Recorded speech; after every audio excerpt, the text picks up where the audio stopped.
Ce qui vient de se passer n'est pas une véritable élection. Et ce à quoi nous avons insisté ne fait pas honneur à notre pays. Avec le PPACI et le président Gbagbo, le PDCI-RDA dans le Front commun n'a cessé d'œuvrer pour éviter la situation où nous nous trouvons aujourd'hui. Les faits sont clairs. Le président Alassane Ouattara a brigué un 4e mandat, controversé. J'ai moi-même été rayé des listes électorales par un tribunal. D'autres figures de proue de l'opposition, au premier rang desquels Laurent Gbagbo, Afine Guessan, Vincent Toby Irié, Assalé Tiemoko et beaucoup d'autres, ont également été empêchés de se présenter. Partout dans le pays, depuis le 2 octobre, les manifestations ont été accueillies par des gaz lacrymogènes, des arrestations massives et une répression brutale. Au 25 octobre, les autorités faisaient état de plus de 700 personnes arrêtées, de dizaines de personnes gravement blessées et de vies perdues. Ivoiriennes, Ivoiriens, mesdames et messieurs, cet exercice électoral a divisé notre pays. Une nation qui pendant près de 2 décennies a lutté pour retrouver sa paix et son unité. C'est d'autant plus regrettable qu'en 2011, le pays était porté par une vague d'espoir, en laquelle tous les Ivoiriens qui aspiraient à la paix et à la réconciliation croyaient. Mais aujourd'hui, malheureusement, force est de constater que des divisions se sont creusées, des communautés sont dressées les unes contre les autres. Des expéditions punitives ont été organisées. L'horreur est de retour en certains endroits du territoire. À Nayo, des vies humaines ont été perdues. Et on nous dit une personne a été brûlée vive.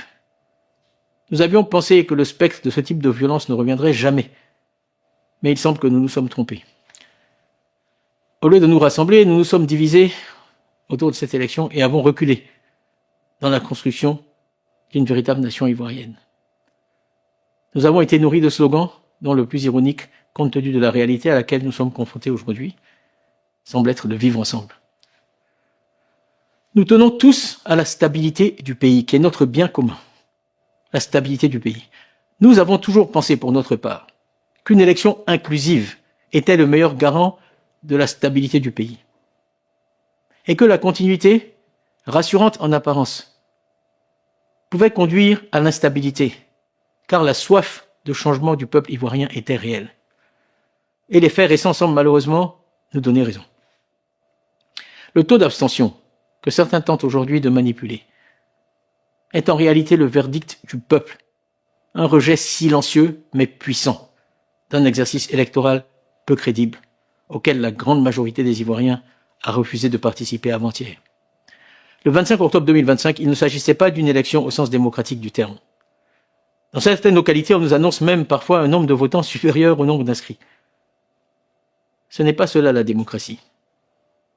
Ivoiriennes, Ivoiriens, ne baissons pas les bras.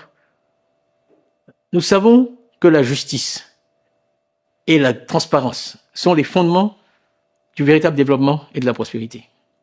La corruption n'est pas simplement un échec moral, c'est un désastre économique. La corruption appauvrit tout le monde en dehors d'une petite élite. Si les milliards financés par vos impôts et parfois détournés par certains s'investissaient en Côte d'Ivoire plutôt que dans des immeubles et propriétés à l'étranger, notre pays irait mieux et l'abstention ne serait pas à des niveaux records.